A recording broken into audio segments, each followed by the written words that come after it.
व्याकरणाध्ययन का मोक्ष रूप पुरुषार्थ भी फल है, ये जानना चाहिए। अर्थात व्याकरणाध्ययन का स्वर्ग सुख भी फल है और व्याकरणाध्ययन का मोक्ष रूप फल भी है।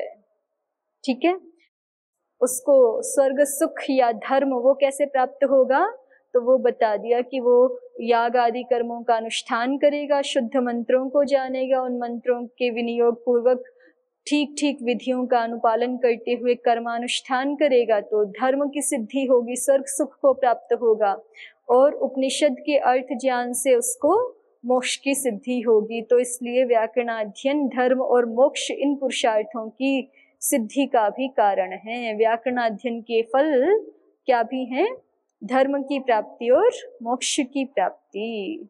आगे देखिए, विकार इति लोप आगम वर्ण विकारज्य, ऐसे तीन कार्य आचार्य ने कहे हैं ना यहाँ पर, लोप आगम और वर्ण विकार। तो कोई कहे कि लोप और विकार को अलग अलग क्यों कह दिया, लोप भी तो एक प्रकार का विकार ही है ना, लोप भी एक प्रकार का क्या है, विकार ही है। तो विकार ही कह देते, लोप को अलग कहने की क्या आवश्यकता है। तो उसको स्पष्ट कर रहे हैं कि अगर हमने विकार से अलग लोप को कहा है तो इसका मतलब लोप और विकार इन दोनों का अर्थ हम थोड़ा अलग अलग ले रहे हैं। तो लोपस्तु न विकार, लोप को हम विकार के अंतर्गत नहीं ले रहे, विकार वहीं पे ले रहे हैं कि एक परिवर्तन होके दूसरा कुछ आ गया, एक वर्ण पूरी तरह से ही अदर्शन हो गया उसका, ऐसी स्थिति नहीं। विकार में केवल किसको ले रहे हैं, एक वर्ण का स्वरूप परिवर्तित होकर के कुछ दूसरा आदेश उसके स्थान पर हो गया, उसी को केवल विकार के रूप में ले रहे हैं। तो इसलिए लोप विकार नहीं है, क्योंकि वहां तो वर्ण गायब हो जाता है ना, अदर्शनम लोपः। लोपस्तु न विकारः इति पृथक गणितः, कह रहे हैं कि हम यहाँ पर व्याकरण शास्त्र में लोप और विकार को भिन्न भिन्न अर्थों में प्रयोग कर रहे हैं, और हमारी परिभाषा के अनुसार लोपस्तु न विकारः लोप विकार नहीं है। इति पृथक गणितः, इसलिए उसको अलग से गिन दिया है। भाव रूपः एव च आदेशोत्र विकारः, यहाँ हमने विकार को किस रूप में परिभाषित किया है, भाव रूप जो आदेश है। अभाव रूप या असद रूप या अदर्शन रूप आदेश को विकार यहाँ नहीं कह रहे हैं। अदर्शन रूप को तो फिर लोपः ऐसे कहा ही है स्वयं महर्षि पाणिनि जी ने, अदर्शनम लोपः। ठीक है, तो वो असद रूप आदेश हो गया। तो असद रूप आदेश को तो लोप इस रूप में कहा गया है शास्त्र में, और जो सद रूप भाव रूप आदेश है वो यहाँ शास्त्र में विकार के रूप में ग्रहण किए गए हैं। भाव रूपः एव च आदेशोत्र विकारः, इसलिए विकार और लोप दोनों को अलग अलग ग्रहण कर दिया। ठीक, आगे ह्रीग्रहोर्भश्छन्दसीति इदं च गृह्णामि इत्याद्यर्थम आवश्यकम। ह्री और ग्रह को भकार आदेश छंद विषय में हो जाता है, ये वार्तिक आवश्यक है। किसके लिए, गृह्णामि आदि प्रयोग हैं उनके लिए। गृह्णामि आदि वैदिक प्रयोग और भी हैं मंत्रों में आने वाले, तो उनके लिए ह्री ग्रहोर्भश्छन्दसि कहना ही है। एतेन उद्ग्राभ निग्राभौ च इत्यनेनैव भस्य अपि सिद्धत्वाद् एतद् उपन्यासश्चिन्त्यः इति परास्तम। तो इसलिए कोई कह रहा है कि ह्री ग्रभ, ये क्यों कहा उद्योतकार ने, देखिए यहाँ पर दो वाक्य हैं, ह्री ग्रहोर्भश्छन्दसि हस्येति वक्तव्यम, एक तो ये है, ठीक है, इस पूरे को मिला के एक ही समझ लीजिए, क्योंकि हस्य इति वक्तव्यम ये भी तो ह्री ग्रहोर्भश्छन्दसि के विषय में ही कहा है ना। तो ये तो एक वाक्य हो गया, ह्री ग्रहोर्भश्छन्दसि हस्येति वक्तव्यम। और दूसरा है हमारे पास उद्ग्राभ निग्राभौ च छन्दसि सृग उद्यमन निपातनयोः। तो कोई जिज्ञासु ऐसा कहता है कि उद्ग्राभ निग्राभौ च छन्दसि सृग उद्यमन निपातनयोः ये वचन पढ़ा ही है, तो इसी से जो है वो ये पता चल जाता कि उद्ग्राभ में हकार को भकार आदेश हो रहा है निपातित। ठीक है, अपने आप ही पता चल जाता, आपको अलग से ह्री ग्रहोर्भश्छन्दसि हस्येति वक्तव्यम ये कहने की आवश्यकता नहीं है। ठीक है, कोई ऐसी आशंका कर रहा है तो उसका उत्तर दे रहे हैं कि नहीं, ह्री ग्रहोर्भश्छन्दसि हस्येति वक्तव्यम तो अलग से कहना ही पड़ेगा, क्योंकि अन्य भी प्रयोग हैं जहां पर ख्री धातु के हकार को, ग्रह धातु के हकार को हमें भकार आदेश करना होता है। उनके लिए ये वाक्य अलग से पढ़ना ही पड़ेगा। जैसे उसमें से एक प्रयोग दिखा दिया, गृभणामि। अब गृभणामि में उद्ग्राभ निग्राभौ च छंदसी उसृग उद्यमन निपातनयोः से तो काम नहीं चलेगा ना, उसके लिए अलग से कहना ही पड़ेगा ह्री ग्रहोर्भश छंदसी। तो माने इसके अन्य भी उदाहरण हैं, इसलिए हमें वो वाक्य दोनों ही पढ़ने पड़ेंगे। उद्ग्राभ निग्राभौ अपने अर्थ को स्पष्ट करने के लिए, सृग उद्यमन निपातन अर्थ को, और उद पूर्वक ग्रह धातु से तो होता ही है, खैर घय नी पूर्वक से भी होता है, इसके लिए उसको बताना ही पड़ेगा। और गृभणामि आदि प्रयोगों के लिए ख्री ग्रहोर्भश छंदसी भी कहना होगा। ठीक है, पंक्तियां फिर से देखिए। ख्री ग्रहोर्भ इति इदं च गृभणामीत्याद्यर्थम आवश्यकम् एतेन उद्ग्राभ निग्राभौ च इत्यनेनैव भस्यापि सिद्धत्वाद् एतद् उपन्यासश्चिन्त्यः इति परास्तम्। तो जब हमने ये बता दिया कि ह्री ग्रहोर्भश छंदसी ये गृभणामि आदि प्रयोगों की सिद्धि के लिए आवश्यक ही है, तो इसके द्वारा हमने ये भी कह दिया कि जो व्यक्ति कह रहे हैं कि उद्ग्राभ निग्राभौ च इत्यनेनैव भस्यापि सिद्धत्वात्, उद्ग्राभ निग्राभौ च छंदसी सृग उद्यमन निपातनयोः, इस वचन से ही उद्ग्राभ निग्राभ में घय तो सिद्ध हो ही जाएगा, साथ में भकार आदेश भी साधु है। उद्ग्राभ निग्राभ प्रयोग में ये भी पता चल जाएगा हमें यहीं से, आचार्य के प्रयोग से ही, कि हकार को भकार आदेश कर रहे हैं। तो इसलिए ह्री ग्रहोर्भश छंदसी हस्येति वक्तव्यम एतदुपन्यासः, ये जो वाक्य है ये चिंत्य है, इसको कहना आवश्यक नहीं है। ऐसा जो व्यक्ति दोष लगा रहा है, ऐसा जो मत रख रहा है, इति परास्तम, उसके इस मत का खंडन हो गया। ठीक हुआ। एतेन उद्ग्राभ निग्राभौ च इत्यनेनैव भस्यापि सिद्धत्वात् एतदुपन्यासः चिन्त्यः। एतदुपन्यासः चिन्त्यः से किसको ले रहे हैं? ह्री ग्रहोर्भश छंदसी हस्येति वक्तव्यम, ये उपन्यास चिन्त्य है, ऐसा जो दोष देख रहा है व्यक्ति, इति परास्तम, उसका मत परास्त हो गया। क्योंकि हमें गृभणामि आदि प्रयोग भी चाहिए, उनकी सिद्धि के लिए ह्री ग्रहोर्भश छंदसी आदि कहने ही हैं। और जब कह ही रहे हैं तो उस फिर उद्ग्राभम आदि में निपातन से क्यों माने ये कार्य, है ना, निपातित कार्य क्यों माने, जब हमें विधान करना ही है अन्य कार्यों के लिए भी, तो यहाँ पर भी भकार आदेश ह्री ग्रहोर्भश छंदसी से ही हो जाएगा। ठीक है, चलिए आगे। अन्यार्थम आवश्यकेन तेनैव भस्य सिद्धौ तदंशे निपातन आश्रयेण वैयर्थ्यात्। यही बात आ गई है जो हमने देख ली अभी, कि अन्यार्थम आवश्यकेन तेनैव, अन्य प्रयोजन की सिद्धि के लिए, अर्थात गृभणामि आदि प्रयोगों की सिद्धि के लिए जो आवश्यक ही है। ठीक है, अन्यार्थम आवश्यकेन तेन, अन्य गृभणामि आदि प्रयोगों के लिए जो आवश्यक ही है वह वाक्य ह्री ग्रहोर्भश छंदसी हस्येति वक्तव्यम तेनैव भस्य सिद्धौ, उसी वाक्य से ही, उसी विधान वाक्य से ही जब उद्ग्राभ निग्राभ इन प्रयोगों में भी भकार आदेश की सिद्धि हो जाएगी, तो तदंशे निपातन आश्रयण वैयर्थ्यात्, तो फिर उतने अंश में यदि हम निपातन का आश्रयन करें तो फिर वो व्यर्थ ही है। उतने कितने अंश में?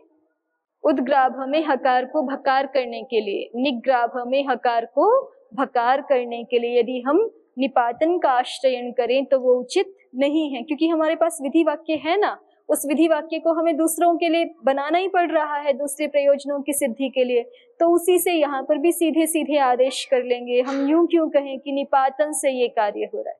जिज्ञासु तो यही कह रहा था ना कि वाक्य मत बोलो, निपातन से कार्य कर लो।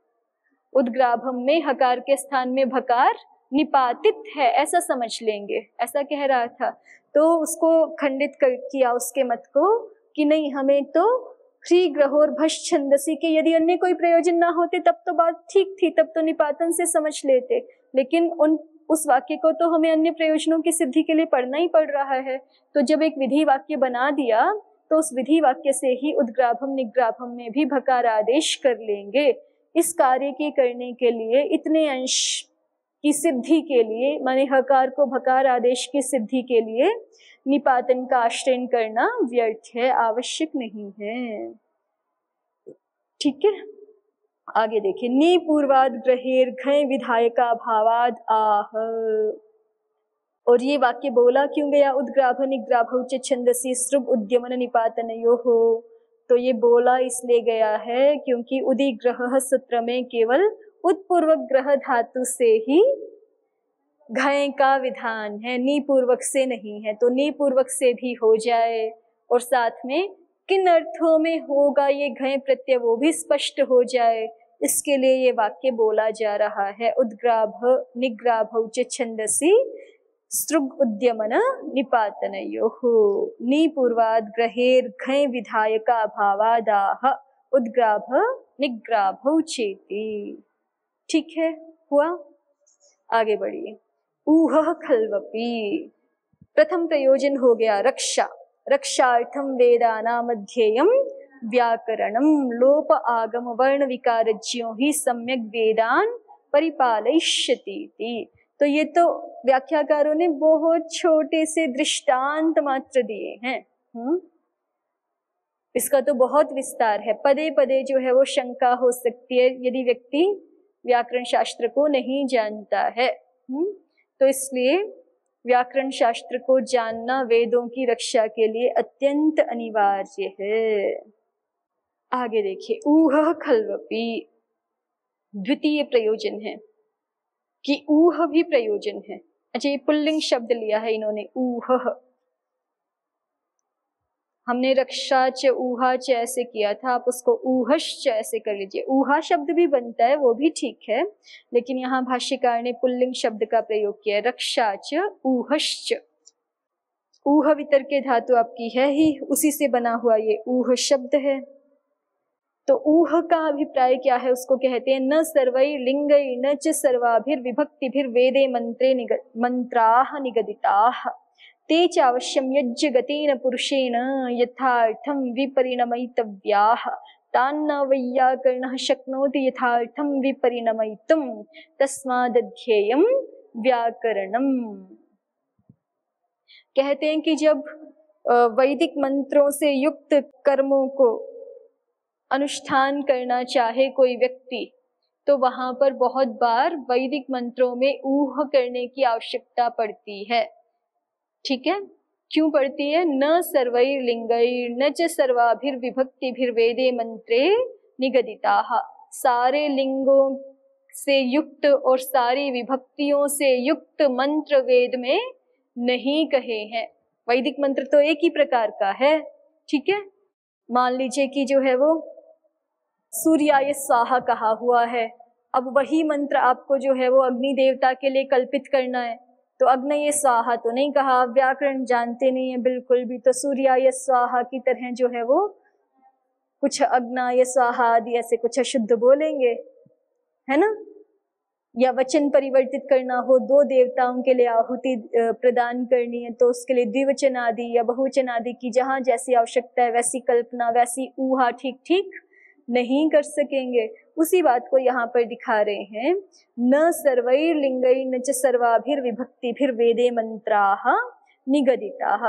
वेद से यहाँ पे विशेष रूप से ब्राह्मण भाग को ले लेना चाहिए, क्योंकि जो वैदिक संहिता वाला भाग है उसमें तो इस प्रकार का परिवर्तन ऐसे कुछ होता नहीं है, लेकिन उन्हीं वैदिक मंत्रों को आधार बना करके ब्राह्मण ग्रंथों में याग कर्मों में प्रयुक्त होने वाले वाक्य विधान किए गए होते हैं, और वो वाक्य जो है वो सारे लिंगों से युक्त या सारी विभक्तियों से युक्त नहीं पढ़े गए हुए होते। ठीक है, तो ते चावश्यम यज्ञगतेन यथार्थम विपरिणमयितव्याः।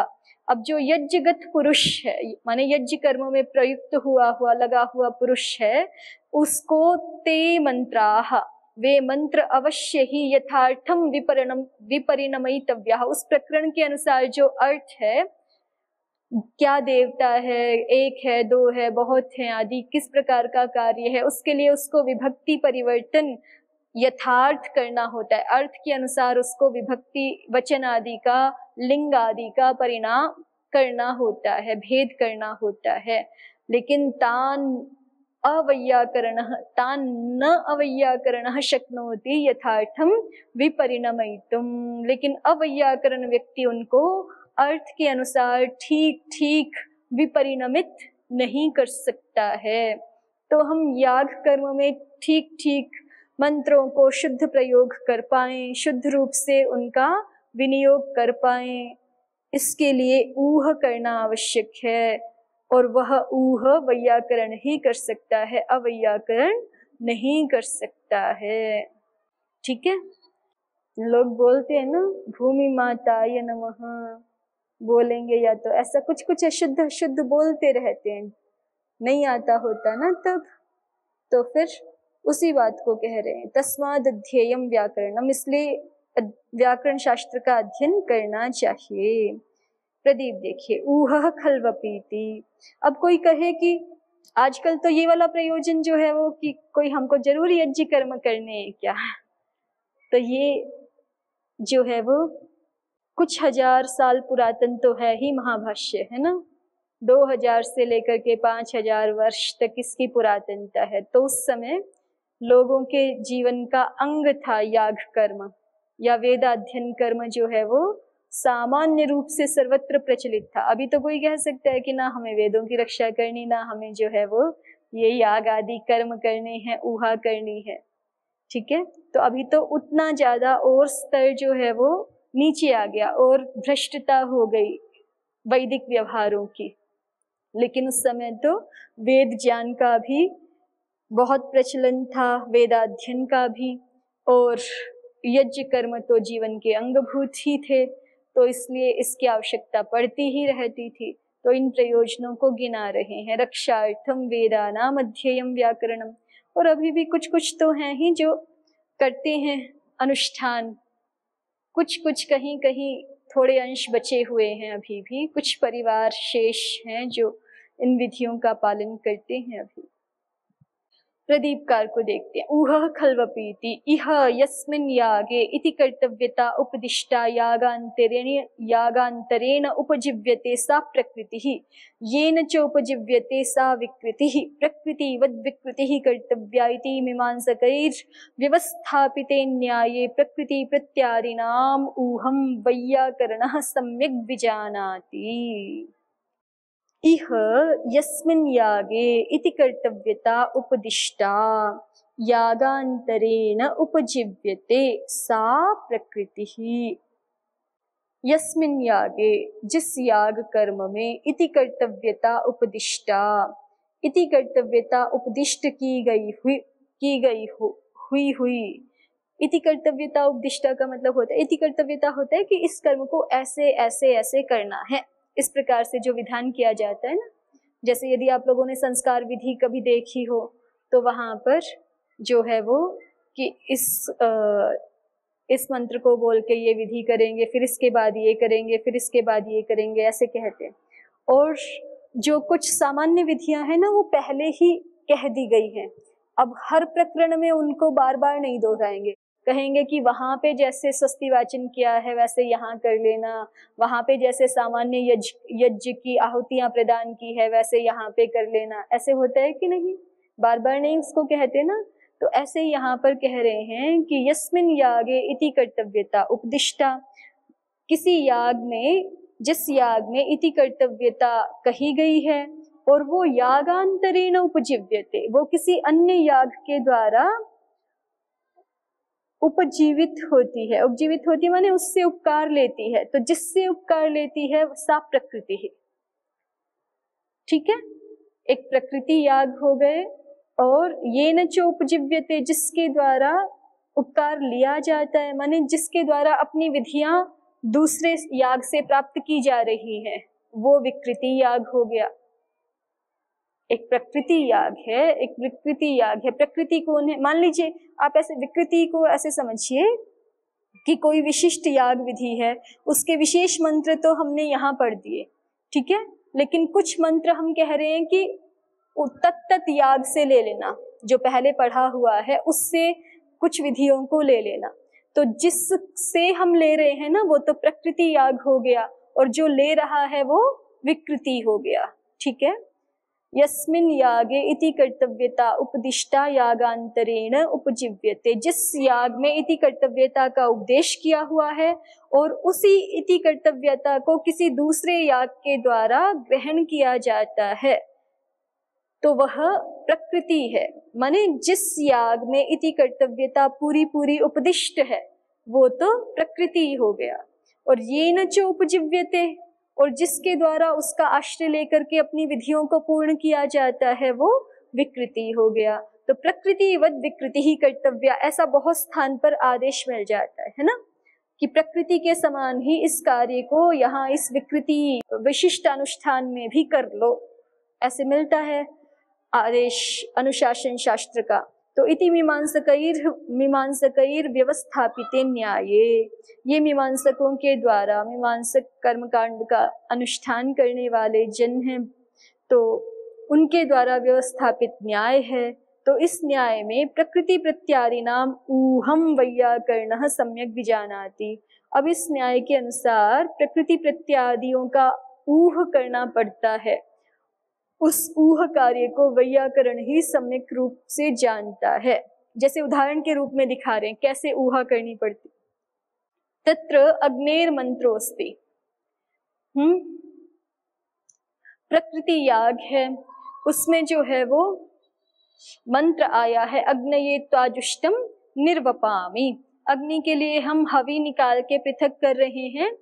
ठीक है, जैसे बहुत सारा जो है तंडुल आदि है, उसमें हम चरु के लिए, अग्नि देवता के लिए चरु तैयार कर रहे हैं और उसमें से हम कुछ तंडुल को अलग कर रहे हैं। तो उस समय, उस क्रिया को करते समय, तंडुल को अलग निकालते समय हमें बोलना है अग्नये त्वाजुष्टम निर्वपामि, कि अग्नि देवता के लिए मैं प्रीति पूर्वक तुमको ग्रहण करता हूँ।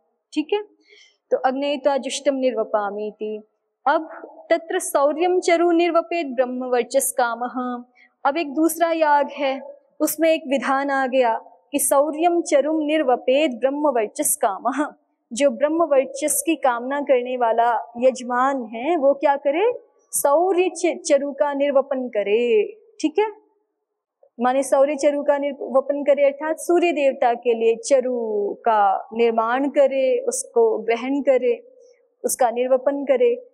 तो अब सौर्यम चरुम निर्वपेत ब्रह्म वर्चस कामः ये तो कह दिया, लेकिन उसका मंत्र नहीं बताया कि जब हम सूर्य देवता के लिए के चरु के लिए कुछ आहुति, कुछ भी जो हमारा शाकल्य है, सामग्री है, उसको लेंगे तो फिर हम मंत्र कौन सा बोलेंगे। वहां पे फिर वही है कि प्रकृतिवद विकृति ही कर्तव्या। एक बार आपको बता दिया था अग्नि देवता के चरु के लिए कि अग्नये त्वाजुष्टम निर्वपामि, वैसा ही मंत्र यहाँ भी बोलना है।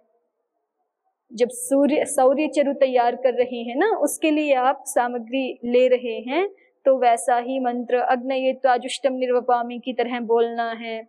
तो सौर्य चरु मंत्र उष्यते। अब सूर्य चरु के निर्माण में, ठीक है, सूर्य देवता से संबंध जो चरु है उसके लिए मंत्र की ऊहा करनी पड़ेगी। तो अग्नये त्वाजुष्टम निर्वपामि की तरह ही कोई बोलेगा तो सूर्य ये त्वाजुष्टम निर्वपामि जैसा कुछ बोल देगा, अगर ठीक से उसको पता नहीं है। तो सूर्याय त्वाजुष्टम निर्वपामि ये होना चाहिए शुद्ध रूप। ठीक है, तो इसको वैयाकरण ही कर सकेगा, अवैयाकरण नहीं कर सकेगा। ये एक बहुत सीधा सरल सा उदाहरण दिखाया है। ऐसे और बहुत सारे प्रयोग होते हैं जहां पर प्रकृतिवद विकृति ही कर्तव्या ये बोल दिया जाता है, तो उन वाक्यों को शुद्ध शुद्ध अपनी ऊह से वैयाकरण ही विपरिणमित कर सकता है, अवैयाकरण विपरिणमित नहीं कर सकता। इसलिए याग कर्मों में शुद्ध मंत्रों का प्रयोग हो सके, शुद्ध मंत्रों की ऊह की जा सके, इसके लिए व्याकरणाध्ययन अनिवार्य है।